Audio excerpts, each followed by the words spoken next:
morning, everyone, and welcome to Optimus Fantasy Football. It's week 13 of NFL football. It's Thanksgiving weekend. Even though the day has come and gone, Lou, I haven't had a full meal since Thanksgiving dinner. I ate too much, No? man.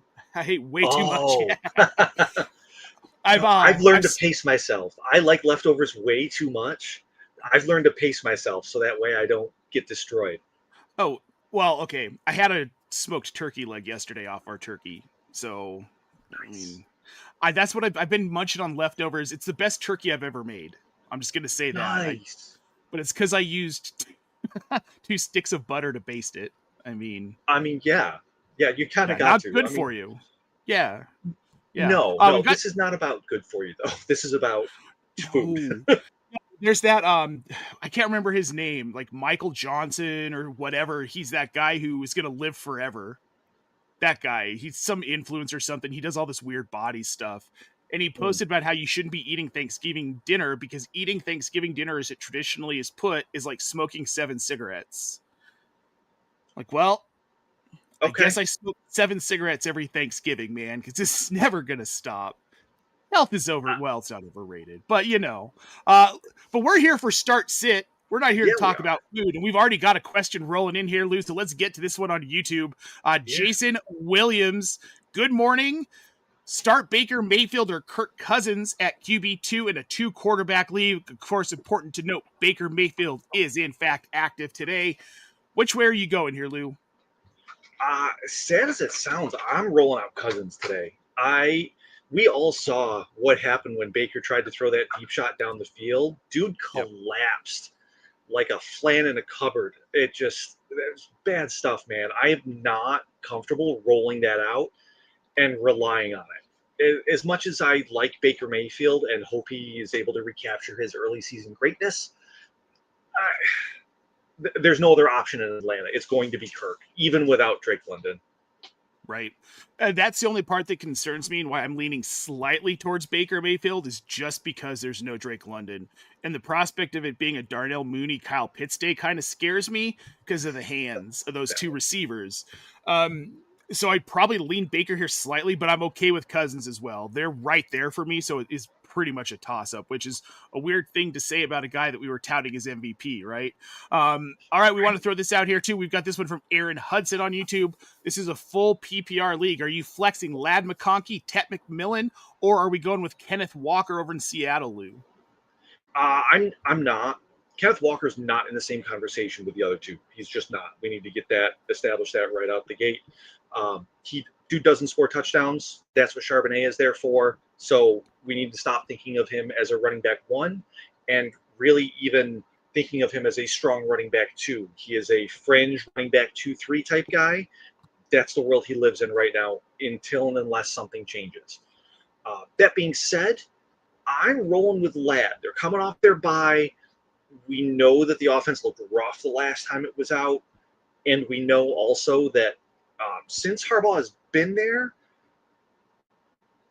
that really hasn't been an extended problem for them. Like they do tend to do a good job rectifying problems that they have in the offense. So I am rolling Ladd. That being said, I think it's 2 very good options. We know the Carolina offense flows through Tet, and he's going to get his. So I lean Ladd. I don't have a problem if you would prefer the safety of McMillan. So I'm just gonna. They're so close for me. I'm going matchup here, and for me, with the matchup, it's Ladd. They're up against Las Vegas, versus you've got Carolina up against the Los Angeles Rams. So it just feels like a much better matchup for me. But otherwise, like I get it. Yeah, Tet's safe because he's pretty much the only receiver that's reliable in that offense. For some reason, Xavier Legette keeps seeing volume over Jalen Coker. I don't really understand it. I know it's a mystery to me too. I want to point out here, there's been a lot of talk about this San Francisco New Cleveland game in Cleveland about the weather. No rain or snow right now in Cleveland's just heavy winds. That could change, but they're not expecting it to. And then in another bad weather game, we have got Darren Waller active for Miami. Weather's supposed to be atrocious and just downpouring rains right now. The field's going to be sloppy. Does that make this maybe a Devin Neal game in New Orleans with Kamara out? I mean, I hope so. Like, it kind of in similar fashion. Like, it's really just Chris Olave there in New Orleans now, and Juwan Johnson, of course. But it's still Tyler Shug throwing the ball. So, like, do we care about it? I mean, like, kind of, sort of, right? Like, it's Chris Olave, and he sees the volume, and kind of same with Juwan Johnson. And this is an offense that might score 12 points in a game the rest of the season. I kind of, there's only so much upside there. So, is it a Devin Neal game? If you're in a PPR league, I think we could see some PPR scamminess out of him. Dude had 7 targets last week, relieving Kamara. That's cool. Like, that's what we wanted to see out of Kamara all season and haven't. So, and why they decided to start doing it now with Neal and not with Kamara earlier, that's for, wiser heads than mine, to be frank. But I don't know. Ask Kellen Moore. He's supposedly super smart. I mean, Philadelphia's making him look like he is, if nothing else. Yeah, right. Oh man. Look, Philly, that's a whole other story. I mean, we'll talk about that tonight on the Express. That was just a mess. Also, in addition to Baker being active, Bucky Irving's back, Lou. Just sends Sean Tucker to the basement, correct? Like, you can reliably sit him, probably drop him in shallower leagues. I'm not saying yes, simply because we've seen Sean Tucker overtake Rachaad White the last couple weeks in Tampa Bay. So I think we could very well be seeing a Bucky and Tucker, a Bucker, if you will, in the Tampa Bay, as opposed to Bucky and White. That said, I think it's more likely Gross than anything. For this week, I think you can roll out Tucker as a what-the-heck flex sort of guy, simply because they're talking about limiting Bucky, kind of like how they did with Godwin last week in that 20 to 25 plays. It's likely that Bucky those 20 to 25 plays will be plays where Bucky is getting the ball or supposed to get the ball. So, like, you can still probably roll him out as an RB2 and that sort of thing. But the backup Tampa Bay running backs are still going to see some work today, at least. I'm not sending Tucker to the shadow realm just yet, simply because we're at that time of season where valuable handcuffs matter, and Tucker does qualify as that based on what he did to Buffalo. And before what he did to Buffalo, he's been a good running back in the NFL. He just hasn't gotten the consistent volume. Well, we've talked about that for a couple of years now, specifically with Tucker, where, he's talented. He's just not getting the work. I mean, he was first behind Rachaad White. Now it's behind Bucky Irving and Rachaad White to an extent, or at least in a committee for that RB2 with Rachaad White, maybe is how you'd put it. The matchup today, what scares me about Sean Tucker today is they're playing Arizona.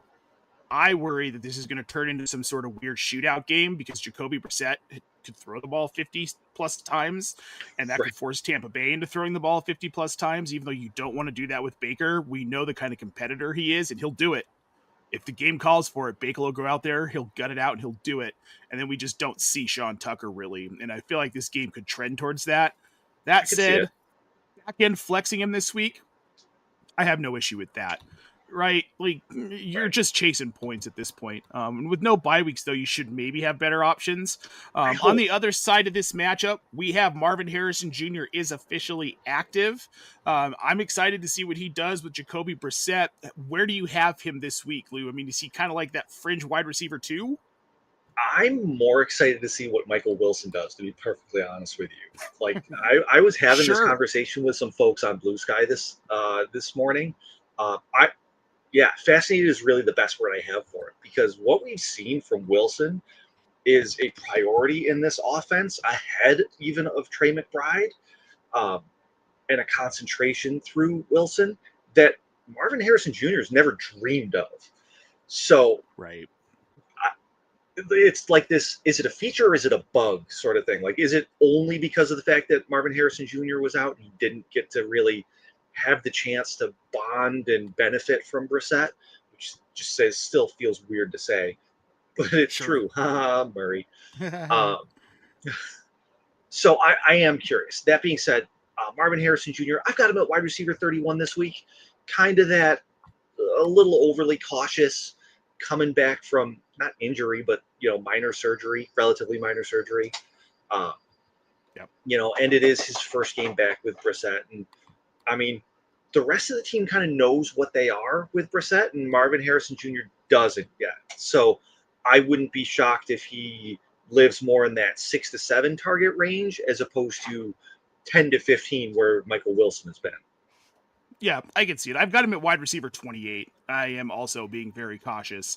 Okay, we've got this one coming in on YouTube. It's from Chris O'Connor.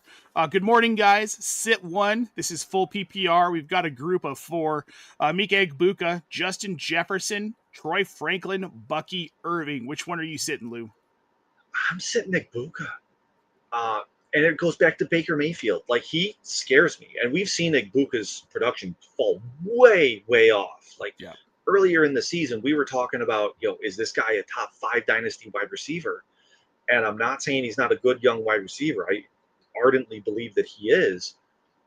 But we've seen the warts of the Tampa Bay offense come to light over the last 4 to 6 weeks.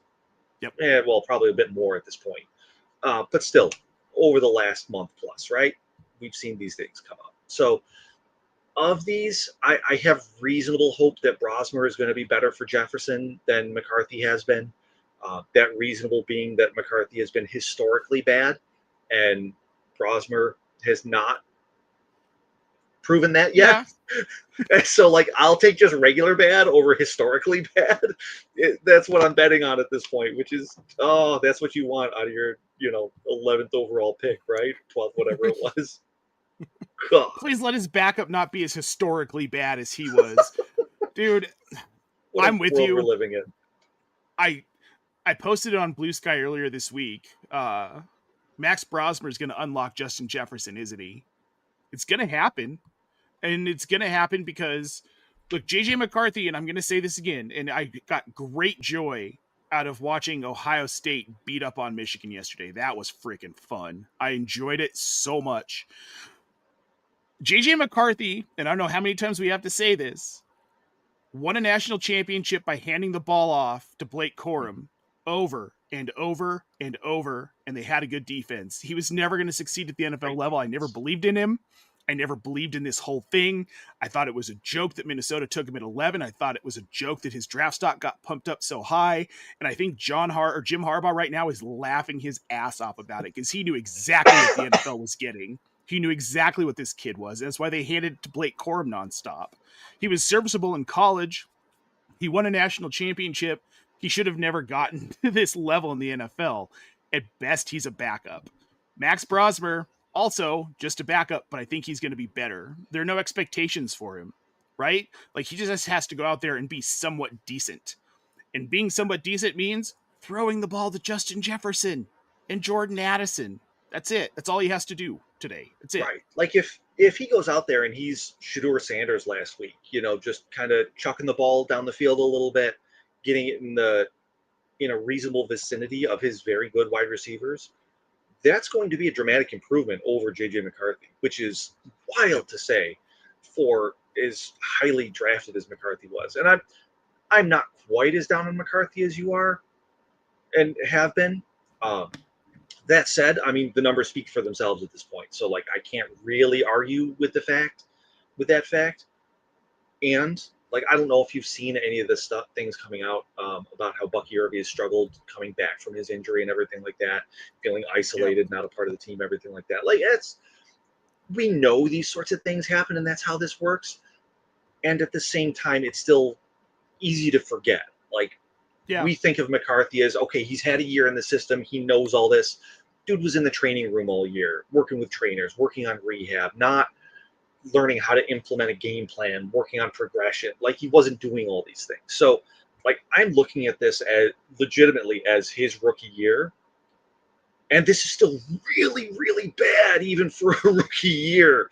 We see rookies come out and at least look like, okay, I can see a world in which he could work as long as these things happen. There's so much that needs to happen before McCarthy is functional, even as a backup, which is a bummer to say because we, as fantasy folks, we depend on the Minnesota offense for production between, the Jones, Mason, which even if they're not high-end running backs, they're still something. But then Addison's been a very good so far in his young career, and Jefferson is obviously an elite asset. And we've just seen their value depress so much this year because of what's going on. And it's a bummer. It takes some of the fun out when these guys struggle and suffer through no fault of their own. Oh, definitely. I think the mistake that was made here is that he wasn't ready. He's one of those guys that needed to sit for 2 or 3 seasons, and he needed to have a season of being active and sitting, not in the training room sitting. They would have been wise to keep Darnold another season. Or Jones. Or Jones. You're right, either or. What a wild world. Either one of those guys, right? Like, what a quarterback room they had last year. And J.J. McCarthy, the one they decided to stick with, was the stupid-looking snake in the meme, as it turns out. Right? Well, that Hydra. Yeah, I do feel bad for him to an extent, right? Because I think he was kind of thrown to the wolves, and that sucks. But also, this is the NFL.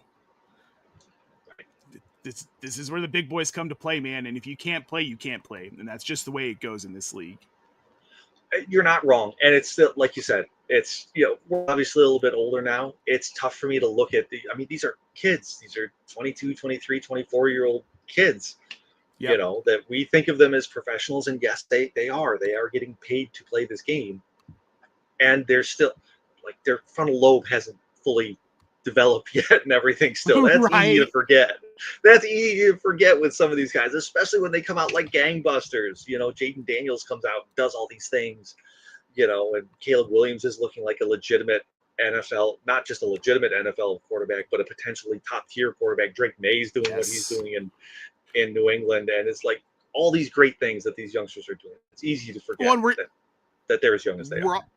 Well, we're even seeing Cam Ward take steps, right?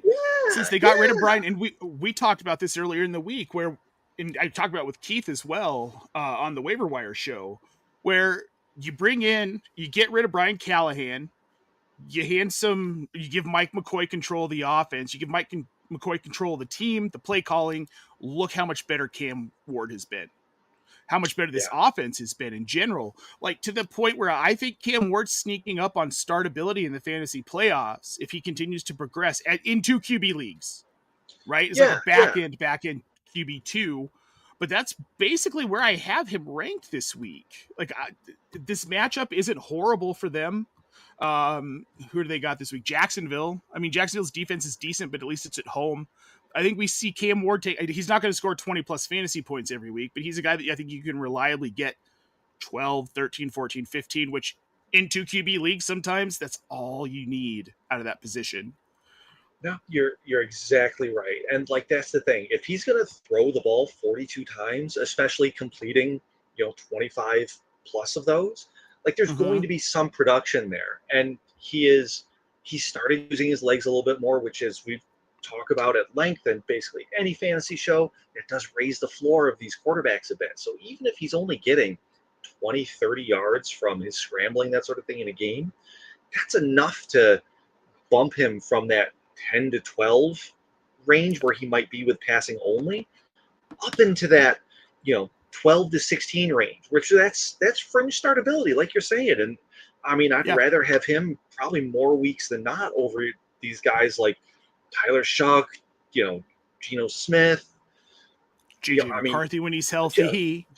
I mean, insert Minnesota quarterback here, right? Would you start him over Kirk Cousins at a certain point?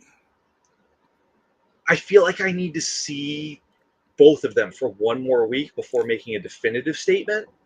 Sure. But probably. He's at the very least in consideration. And probably the same for your guys like Bryce Young. That sort of thing. Yep. It's not as crazy as it sounds. No, like I don't have him up in that, where Tua Tagovailoa lives and that sort of thing, where it's like, okay, they could reach into that bottom QB1 tier. Like he's not there, but he's not far below them either. He'll be there by the end of the season, I think. See, and I wouldn't be surprised to see Mike McCoy maybe get this job. He's been a head coach. It'd be interesting, right? Like we've seen growth from them every week, and it wouldn't be shocking just based on that alone, because like that's what you need to see out of this sort of thing. And I haven't heard at least the coaching names that are hot. Like there's no Liam Cohen this year. There's no Ben Johnson this year. The bloom is off the rose with Joe Brady at this point. Let me tell you. Yeah. You know, in Buffalo. Yeah. So I wouldn't be shocked. I wouldn't be shocked. I wouldn't either. All right, we've got one on Twitch here, Lou. Let's get to this one real quick here. We've got Clevis210. Yeah. Love the name. Avatar's a little creepy, but hey, we'll allow it. Judkins. We've got Quinshon Judkins, Trevion Henderson, Breece Hall, pick 2. It's windy. Heard it's windy in Cleveland. It is, which is going to favor Judkins. Lou, which 2 are you going with here? I'm going with not Trevion here, mostly because like we saw him still get the volume last week, and he didn't produce.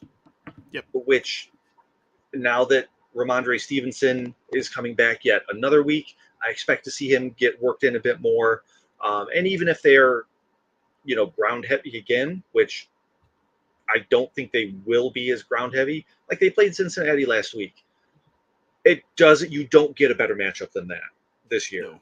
You just don't. So I do have Trevion a decent chunk behind the other 2. He could bust a long one, prove me wrong. I'm not willing to bet on that over the consistency of the other 2. Well, yes, and I'm with you. Breece Hall with Tyrod Taylor at quarterback, I'll take that all day. Quinshon Judkins with Shooter Sanders at quarterback, I will take that all day. Trevion Henderson with Drake May, I mean, like you said, if they're not going to run him like crazy against Cincinnati, when are they? If Ramondre Stevenson is healthy, his ceiling is much lower. So, yeah, I'm with you here. I'm sitting Trevion Henderson. We've got Sublime 630 on YouTube. Morning, fellas. This is tight end, non-PPR. Tyler Warren, Kyle Pitts, Dalton Schultz, or Theo Johnson. Should be noted, Tyler Warren is playing with a stomach illness today. Yeah, I don't know about you, but I do not like running around a lot when I don't feel, well, my stomach doesn't feel good. You know, let alone getting hit by monsters running at 15 plus miles an hour. I go Schultz here, especially with CJ Stroud back. We know Stroud likes to look for his tight end. He should be looking for Nico instead, but we know that Houston likes to pepper the tight end. Like he's kind of the safety valve as the rookies and Kirk still are doing whatever it is that they're doing. My second behind there, like you kind of got to have Warren there because he could be fine. But right now I have Schultz as the highest among those. I do too. It's just the stomach bug with Warren. So I'd probably roll out Schultz as well. That concerns me. And he's been lately. Yeah, he has been. It's a symptom. And plus, Daniel Jones has got that fractured fibula. That scares the hell out of me against Houston. I don't think. Houston too. Yeah. I know. Yeah, they sacked Josh Allen 8 times last week. It's going to get ugly for Daniel Jones if they can't protect him. Okay, so Sublime's got another one for us here. Wide receiver 3, still non-PPR. Sutton, Debo, Alec Pierce, Quentin Johnston. Which one are you going with, Lou? This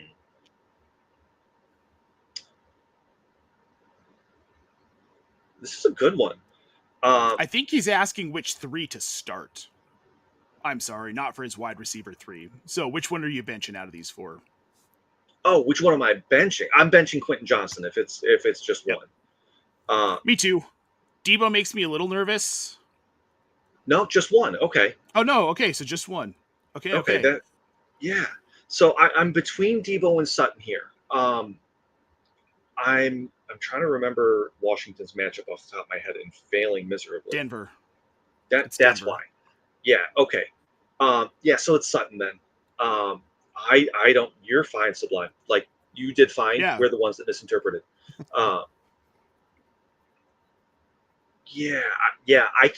I can't feel good about a wide receiver against Denver. Not even just because of their corners, but their pass rush is so fierce. McLaurin's back.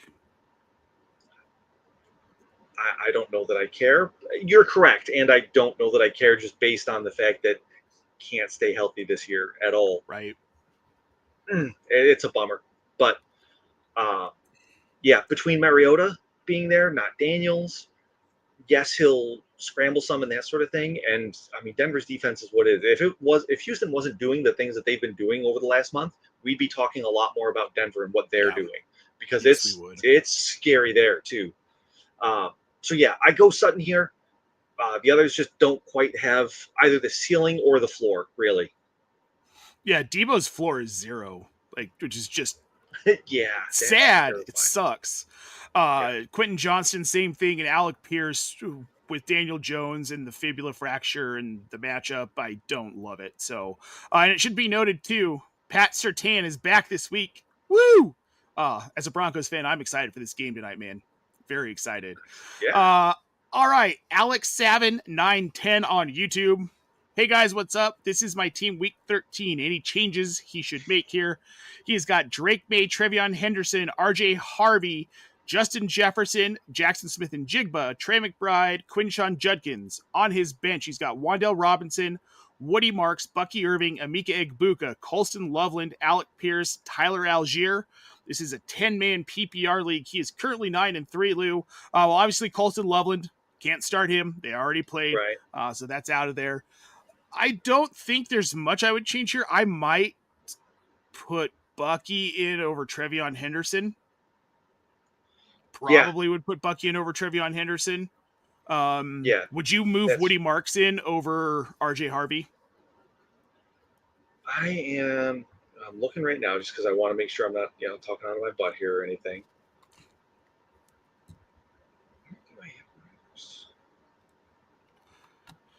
Yeah, I think you've got the wrong two running backs in overall, to be honest with you. I have both Marks and Bucky ahead of Henderson and Harvey. I get wanting to roll out the rookies. They're fun. They're flashy, everything like that. They've got the speed. Number one, I don't trust Sean Payton. I say that a lot on here and basically everywhere. I try to live by that because it serves me well. It clears my skin, and I sleep well at night. But it's just, we've seen Jaleel McLaughlin brought in. We've seen Tyler Batty brought in. Or Bidet, whatever. Mm-hmm. It's like Jaleel McLaughlin was used in inside the 10 rushing attempt. The dude weighs 145 pounds soaking wet. And he's the one that got the rushing touchdown, not RJ Harvey. RJ Harvey is good in space. He's not a good running back yet. He's not a between the tackles guy. No, not at this point. And Henderson is kind of cut from the same cloth, but he's better. Like Harvey has a ways to get to before he is Henderson, but Henderson is like the upside for Harvey. Like we were talking about earlier, Nate, you and I, Henderson with Stevenson another week back. It's tough capped. And like you He's need him to bust that big play. And that's tough to rely on when you've got guys like Bucky and Woody who are getting consistent work down in and down out and are involved in the passing game as much as they are. Yeah.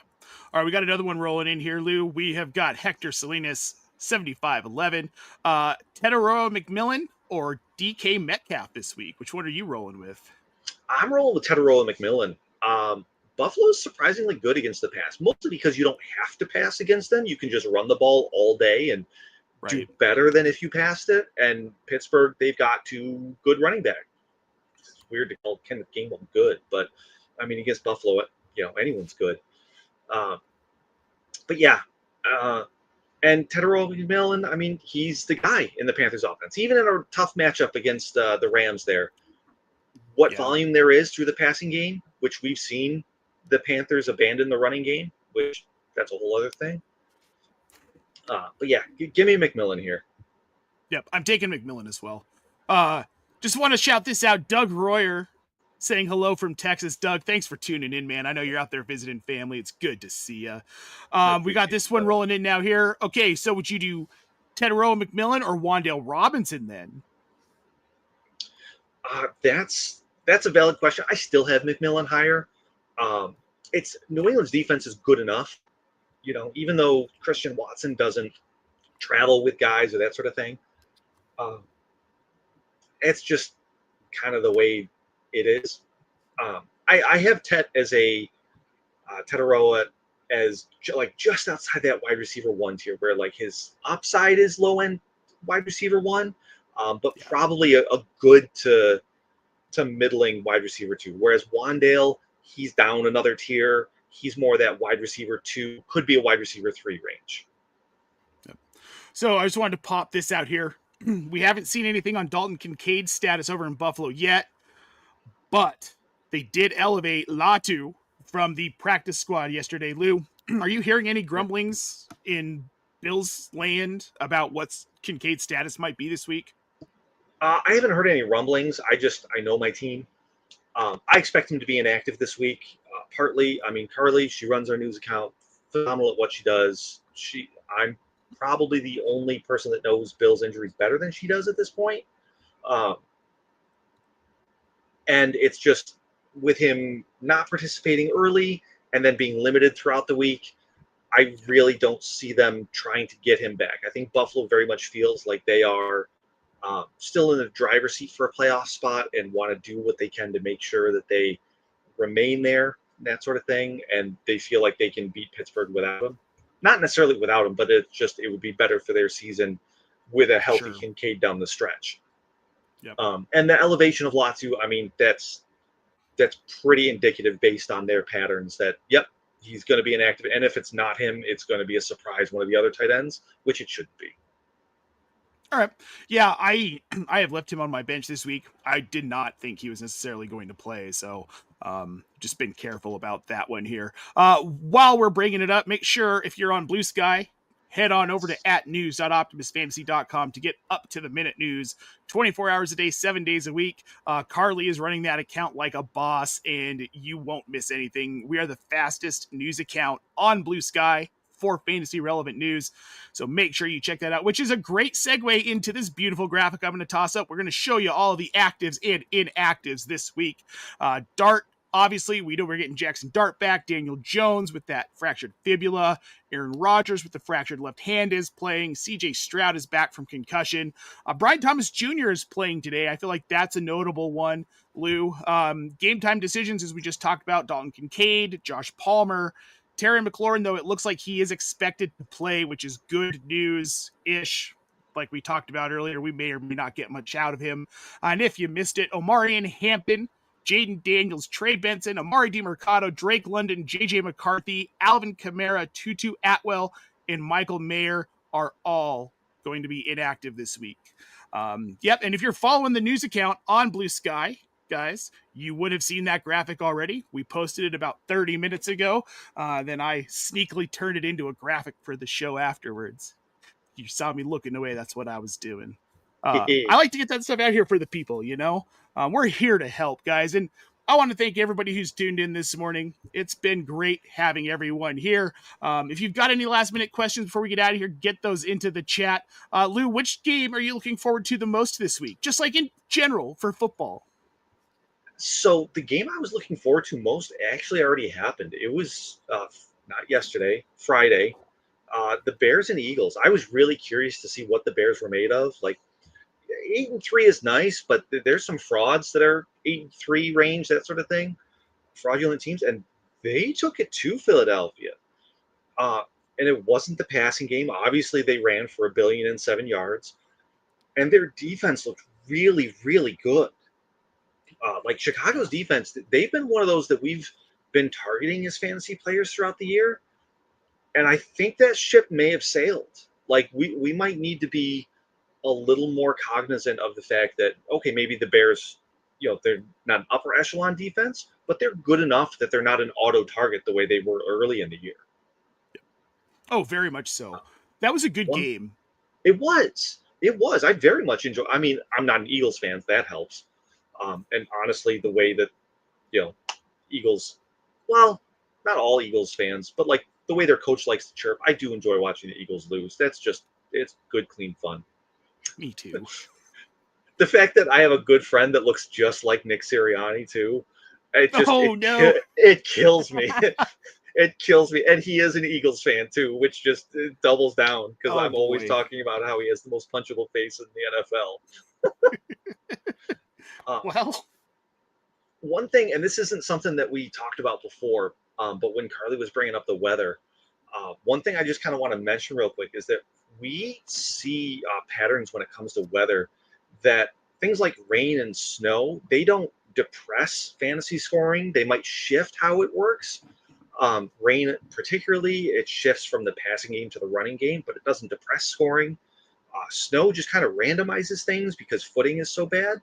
But wind really depresses everything because it just plays havoc with the kicking games, with passing.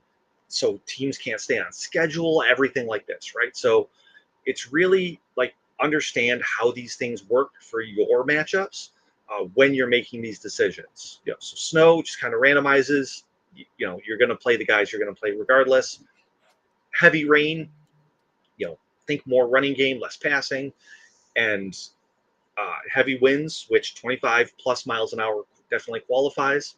It just depresses the scoring overall. So you might just want to shift to someone else in another game instead, if possible. Yep. Yeah. Weather's something that's not talked enough about, I don't believe here. It can also be a good indicator for targeting a streaming defense, which is very true. I want to pop this one up here, and then we'll get everyone out of here on their way to set their lineups, Lou. Where are we at on the panic meter on Lamar Jackson?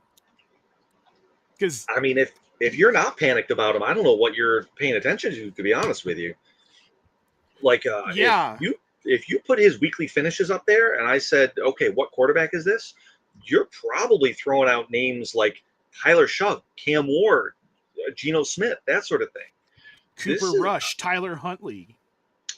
I mean, I'm pretty sure that they both had finishes higher than what Lamar has put out the last 4 weeks. Single digits 4 weeks in a row. That's absurd. He's clearly not okay. Like, he's clearly tried to come back too soon from his hamstring injury. He doesn't have the normal Lamar Jackson explosion, shake and bake, everything like that. He's not playing again for me until and unless we see right from him. And there's going to be a time in my rankings where I am very wrong because he gets right and I'm a week late. I'm okay with that. I would rather be wrong with him on my bench than keep rolling out a quarterback that's going to score me sub 10 points every week. Yeah, I mean, looking at the matchups rest of the way, because I agree, he's not healthy. And it was a hamstring injury. I mean, those take time to get 100% back. Mm-hmm. I think ultimately this could cost John Harbaugh his job this offseason because I think Harbaugh rushed him back too. Dude, this team isn't good. There are a lot of holes. Harbaugh's had a long rope. He's only the second coach in franchise history. Like, at a certain point, it's time to move on, right? We're watching it in Pittsburgh, in my opinion, too. Like, Tomlin needs to go, but he's been there for so long. They're afraid, the normality of it, right? The security of having that guy. You look at how Harbaugh handled the whole Justin Tucker situation and all the gross, disgusting ramifications of that. He deserves to be fired for that alone. Yep. The fact that he still has a job at this point is an absolute travesty. So if he loses his job because of this, I will take that as the universe doing us a solid. Yeah. Look, Pittsburgh next week, I want nothing to do with that matchup. Cincinnati in week 15, I'm wanting less and less to do with that matchup because Cincinnati's looking better and better every week, right? They're starting to get a little scary here. Then you've got New England in week 16 and Green Bay in week 17 at Lambeau in that weather. Absolutely not. I'm not starting him the rest of the way. I mean, if he looks right for Cincinnati, that's the only way. That's the only way, right? Because like you can't start him against New England if he comes out of Cincinnati. And they just played Cincinnati too. Like we have no reason to think that he will suddenly turn it around all of a sudden and look good against Cincinnati. They just played Cincinnati. Like I said, he's going to live on my bench, which is, God, that's heartbreaking. It's like I'd rather have like the Jayden Daniels where it's like, okay, he's out. I know I can't start him than this because it just hurts so much more. Right. Yeah. I'm benching Lamar Jackson.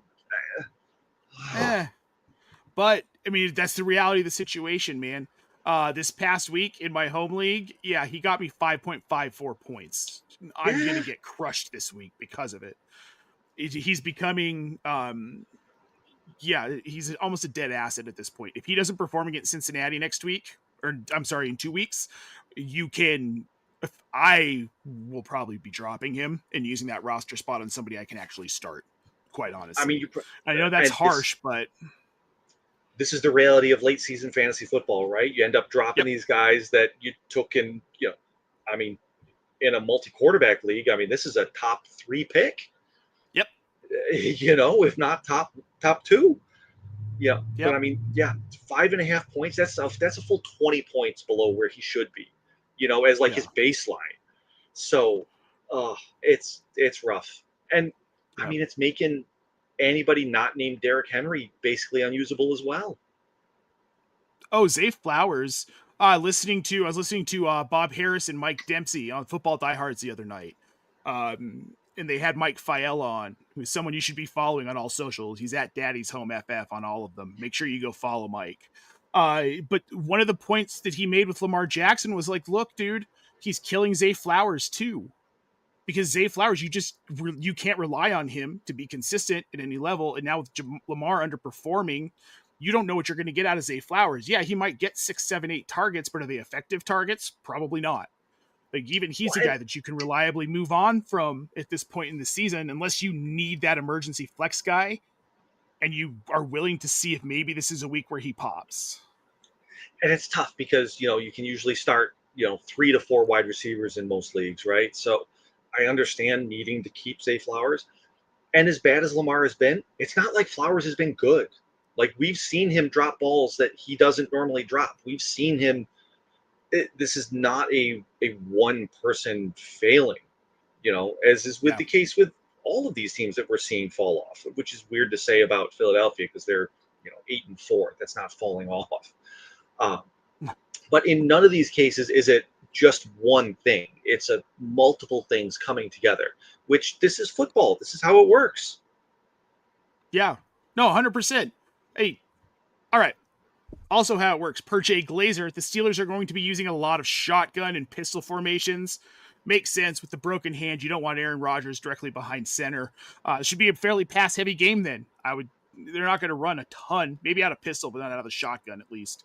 And then last thing before we get out of here. Yeah, absolutely. Very interesting, actually. Yeah, I'm fascinated. Yeah, interesting. Also fascinating. It feels like 9 degrees right now in Cleveland with the wind chill. So, yeah. Gross. Hey, that's the actual temperature right now here is 9 degrees. So it feels like 9 degrees here too. And that's great. It's great football playing weather. And then the moment you're on the sidelines for more than like 2 minutes, it's terrible. Absolutely terrible. But like when you're actually playing in that sort of thing, it's great. Like, you just want to get in there. Mm-hmm. I still hope we get some snow in that Cleveland game. That's like post-Thanksgiving vibes. Snow in Cleveland? Yes, please. I know. Please. We'll see. It wouldn't surprise me. That system rolled through here yesterday, and the back end of it's rolling through here today. We're supposed to get a little bit of snow. We got a dusting. It wasn't much. That stuff tends to get a little bit tougher. Yeah, I never forget the Jameis snow game. No, that was anytime Jameis laces up the cleats and gets on the field, it's going to be fun, man. Every single time. I mean, Jerry Jeudy owners are still clinging to that hope that, this is what it was. Woo! All right, guys, before we get out of here, I want to remind you, head over to @news.optimusfantasy.com for the latest in all the NFL fantasy news you can get, up to the minute, keep you up to date, keep you ahead of your league mates. It is very, very good. And if you've got more questions before kickoff, head on over to our Discord channel. The link is in the show description. We are there 24 hours a day, 7 days a week, 365 freaking days a year to answer your questions, guys. We eat, sleep, and breathe football. It's kind of disgusting, but we love it. We love it so much. So head on over. We've got you. We've got you for start sit. If you've got some last-minute DFS questions, afternoon lineups, you've got questions about the Monday night and Sunday night games, hit us up on Discord, folks. Or Lou Brunson, I'm Nate Polvogt. Yeah, whatever. Hey, you got a movie recommendation? We'll take that too. We're always looking for something to watch when we're not basically just mainlining football. So shows to watch after the football season, please. Yeah. We need something when the season's done. Right. I can't just I'll be watching film up until the Senior Bowl, but after that, I That's definitely fair. do need something to watch. Yeah, go watch National Treasure. You'll find out why on Tuesday. That's a good recommendation. Just a little prep for what's coming on Tuesday, folks. And make sure you head on over to tools.optimusfantasy.com. Use that promo code Thanks Optimus for a free 2-week trial. That ends today. We'll be rolling out a new promo tomorrow, but get in on that before it expires tonight at midnight, folks. All right, I think that about does it. Make sure you head on over to optimusfantasy.com for all of our content throughout the week. We've got our waiver wire article coming out tomorrow, and then we have a fantastic streaming kickers and defenses for the fantasy playoffs article coming out on Tuesday. We're looking very much forward to that, folks. For Lee Brunson, I'm Nate Polvogt. Guys, good luck this Sunday. Get out there and win those matchups, and we'll see you next week.